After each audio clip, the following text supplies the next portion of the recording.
নমস্কার বন্ধুরা, সোনারূপার হেসেলে সবাইকে স্বাগত। আমি রূপা। আজ আমি আপনাদের জন্য নিয়ে চলে এসেছি ডিমের সম্পূর্ণ একটি নতুন রেসিপি, মশালা এগ ফ্রাই। ছোট থেকে বড় যে কেউই খুব সহজভাবে বানিয়ে নিতে পারবেন ডিমের এই রেসিপিটি। চলুন দেখে নেওয়া যাক কী কী উপকরণ লাগছে আমাদের এটি বানানোর জন্য। প্রথমেই নিয়ে নিয়েছি সেদ্ধ করে কেটে রাখা ডিম, মিহি করে কুচনো পেঁয়াজ, আদা রসুন বাটা, ধনেপাতা কুচি, লবণ, হলুদ, লঙ্কা, জিরে, ধনে, গরম মশলার গুঁড়ো, গোলমরিচের গুঁড়ো আর বাটার। এবার কড়াইটা গরম হয়ে গেলে আমরা দিয়ে দিলাম সাদা তেল আর বাটার। বাটারটা ভালো করে মেল্ট হয়ে গেলে আমরা ওর মধ্যে দিয়ে দেব 1 চামচ পরিমাণ আদা রসুন বাটা। আদা রসুন বাটা একটু আমরা ভাজা করে নেব যাতে কাঁচা গন্ধটা চলে যায়।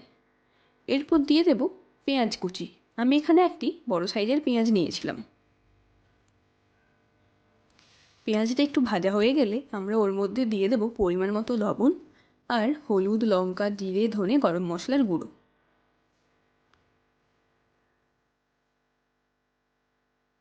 মশলার সাথে পেঁয়াজটা ভালোভাবে আমরা মিশিয়ে নেব।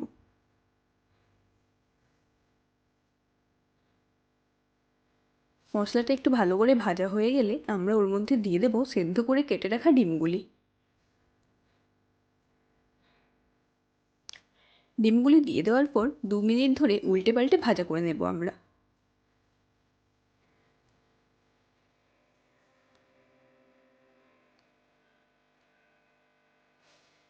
এবার ডিমগুলি ভাজা হয়ে গেলে ওর মধ্যে একটু ছড়িয়ে দেব গোলমরিচের গুঁড়ো আর ধনেপাতা কুচি। এখন আমাদের একদম রেডি ডিমের চটপটা রেসিপি মশালা এগ ফ্রাই। গরম গরম সার্ভ করুন ডিমের এই রেসিপিটি।